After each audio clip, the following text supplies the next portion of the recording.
Hello friends, and welcome to the Chill Out Show. We are doing something a little bit different today. We are going to attempt to bake a cake in my air fryer. This is not the first time that I've tried this. I tried it a week or so ago and was edible, but a few little tweaks need to get made, so we're going to try and perfect it today. Now, I am relatively new to the air fryer game. I know people have sworn by them, have thought about it, never really seen a need. However, I am now in a position, as most of you know, where I'm currently living in a caravan, and this, where I'm standing, this is my kitchen. This is it. So this is the kitchen. Basically, there is the sink to the left there. And a bit more like cupboards and stuff above, but this is basically what I'm working with. This lifts up to reveal the stovetop, but when I use the stove, I have no bench space, and vice versa. There is a grill. I've used it once, and it set off the smoke alarm. So no oven situation. And the fridge, some of you might have noticed, the fridge is here. Fridge is a good size, but it did break a little while ago, and so now, because storage is, limited in here, my craft supplies are now in the fridge. We got some beads and some crochet hooks and some alcohol markers and stuff, and there are board games in the freezer. So the air fryer we got just a couple weeks ago, and weren't sure how it was going to go. The first thing I put in there was I made some chocolate chip cookies, and they actually kind of worked. I just realized my reflection is in the air fryer, and I don't love that. And then I've done like chicken tenders in there. I've done roast veggies in there. I've heated up pizza, and it's kind of like changed our lives when this is our situation. So it's very small. You can see like it's only 4 liters, and the drawer size is like 20 centimeters by 20 centimeters. So one of the things that I've missed a lot while we've been in this situation with so little space is I've missed baking, and I've also missed crafting. Hence why everything is in the fridge. I can kind of, it's not even all my craft supplies, let's be real, but I've been able to like I made a few bracelets for the Life as a Showgirl thing. But baking I've really missed, not having an oven or much space. So it's been really cool to be able to do a couple of things, and we're going to attempt to do a cake. It's a tried and true recipe of mine, not that I wrote it. I'll show you where I found it in a minute, and we're going to just see how we go. So the recipe we're going to use comes from this book called The Cake Bible that I got for $4 secondhand. Yes, it is a little bit worse for wear. It was not like this when I bought it. It was in pristine condition when I bought it. I highly recommend getting cookbooks from op shops. So often, we want them to be all beautiful and hardbacky and gorgeous, but how often do we really use them? Secondhand book, particularly for baking, secondhand cookbooks are the way to go. And particularly when things are secondhand, you get little gems like this, where someone has put 3 stars and a big tick and said good and easy. And so this cake recipe is so good, and it's tried and true. So this is what I attempted last week, and it just got a little bit burnt. I think I need to be a bit slow and steady. Like, you're meant to cook this for 40 to 55 minutes. I put in for 20, and it got burnt. So we need to adjust it. I'm going to also halve all of this because of the size. So I've got this tiny cake pan. It's like, I can't remember the diameter. It was in inches, and I converted it, and it was like 15 centimeter diameter. So perfect for this tiny little thing. We're going to start with butter. The recipe calls for 125.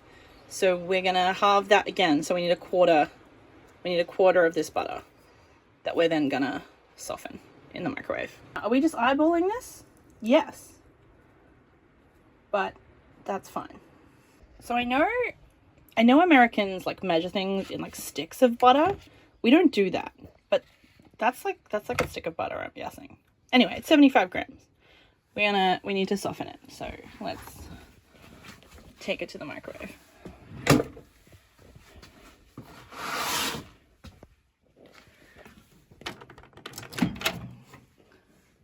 Alright, so the next little bit is 2 sugars. It wants 2/3 of a cup of caster sugar and then half a cup of icing sugar. So we're going to do 1/3 and 1/4 cup of these 2 sugars. We got our sugars. So I got all the ingredients together, but I didn't get my equipment. Hang on. So I would usually, I'm going to do this properly and not one-handed in a minute. I would usually use an electric mixer for this, but infuriatingly, I have my electric mixer with me, but the beaters are in storage. Because I'm clever and think ahead. Haha, I can do anything a machine can do. The next thing is to add 1 1/4 cup of, sorry, you can hear my dogs eating their dinner. It is a very wet and rainy Sunday afternoon here. So we are being very cozy. And yeah, the dog, this is the thing my dog Leia does. She likes to tip her food on the ground and then eat it off the floor. And Percy's like, I'll wait. So as I was saying, we're going to get some self-raising flour and she just knocked the whole bowl over. So now they just have to deal with this situation that she caused. Alright, so we're going to do flour and cocoa now with a little bit of bicarb and a little bit of salt before adding an egg and some milk. Alright, so we got cocoa, flour, salt and bicarb in there. I would use, like, you're meant to sift the dry ingredients. Usually I would do that, but like, you've seen, this is the situation I have. So I do have a sieve somewhere, but we're going to skip that. It's fine. I am going to preheat this. Now the recipe calls for, these settings mean nothing, but let's just, oh God, we got to go all the way back around. I'm just going to put it on the bread one or the cookie one. But now the recipe calls for 180. I'm going to go 165 because, like I said, did not work out the first time. It was too hot. So I'm just going to preheat that situation. And then we're going to add our milk and our eggs and beat this all up. Alright, there's also a little bit of vanilla essence in here as well. So that is all added in. And now we're just gonna mix it up. Again, would love my electric mixer right now. I actually also have a KitchenAid. But look, one thing I keep thinking about is how, when all this is over, we've been here 8 months, probably be about another 6 or so before our house is done. How grateful I'm gonna be when I have a full kitchen again, more than this. Ta-da! Oh, is there anything better than cake batter? Like, look at that. It's just beautiful. Alright, I'm gonna need to put a few things away so I have the space to put this in my teeny tiny cake pan. Because, yeah, this is a bit much. So we got a little more room. Gonna grab that canola spray right there and spray it all up. And then scoop our batter in. Alrighty. She's sitting in our teeny tiny pan. We're gonna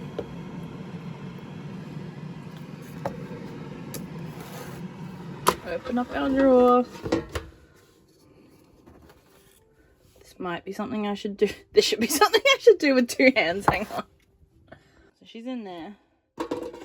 We're gonna slide it back in. And I'm only gonna do it. She burnt in 20. Though at a hotter temperature. You know what? Let's just do 10. Let's just do 10. And we'll see how that goes. We're gonna check on her. Alright, so while we're waiting, we'll just do a little check-in. Last time I talked a little bit about how my health wasn't in the greatest place. It got a little better. I was feeling so much better 2 weeks ago when I made that video. It then took another downturn, both my pain levels and my UC flare, but that is okay. We are fighting through it. We are working through it, and we're figuring it out. And I'm hopeful that we will have some light at the end of the tunnel there soon. The biggest thing over the last couple of weeks has been little Leia, my little whippet, got a really bad infection in her face. Her whole head like swelled up to like 3 times its size. The theory is that, first of all, they thought she had an infected tooth because she was having issues with her teeth. But then they got in there, they thought they were going to have to remove a whole bunch of teeth, which was going to be a whole thing. Thankfully, they got in there and that wasn't actually the problem. They think that a foreign body, like a grass seed or something, got in her head, like through her mouth. And so they didn't have to remove any teeth. So it was much less of an ordeal than we thought it was going to be. But still, you know, incredibly scary, particularly before we knew exactly what was going on. And she was just miserable and clearly in pain and scared, and we were scared. And you know, the day you drop them off to get any kind of procedure sucks. And she was so miserable, and she hates the car and hates the vet. So the fact that that all came out much better than we thought is really good. Was still a bit of a hit to my bank account, not gonna lie. Which not come at the greatest time, but you know, it's all good. You do what you gotta do when you have dogs. And now she's just so much better. It's like she's a different dog. She's just been full of beans. And so that's been a huge relief. Feeling very grateful, very happy. Like I keep thinking about how she was this time last week and just get a bit beside myself. So that's been a big thing we've gone through the last couple of weeks. And otherwise, I just still with my, I think my pain levels and my cognitive load, work has been really crazy. I'm a high school teacher and seniors are finishing up right now, so it's really hectic, really stressful. Is my reading has really come to a slowdown, which really upsets me. Like I was in a zone, man. I really was breaking a reading drought. I was reading like 3-4 books a week. And I've started a bunch and just hit a wall with each and every one of them. I think it's partly just my concentration's not there and nothing's quite hitting the spot. I do really want to continue with The Hobbit. I really hit a wall with On the Road. And then I was reading Atmosphere by Taylor Reed Jenkins. And I loved both the other books of hers that I read, and I wasn't feeling it. And so I don't really know where to go from here. I've got a bunch of books on my shelf, all from the library. I've had to return a few books from the library that I didn't even get to, which, you know, is fine. But I think maybe I do another Thursday Murder Club is what I'm thinking, like get me back just into an easy read. I'm up to book 3 in that series. So hopefully that'll break my drought again. Alright, so we probably won't be done, but let's just have a look. Alright, she's cooking much more evenly than she was last time. So I reckon we go another 10 at this temperature. Did I have it on 65? I think so. Alright, let's see where she goes from here. Alright, let's see how she's doing. Looks pretty good. Starting to get a little bit dark at the top, but not melting. Now the test is gonna be, is she uncooked in the middle a little bit? This is the difficulty I'm having with this thing. Yeah, I gotta put her in for a little bit longer, I think. She's just gonna get a bit burnt.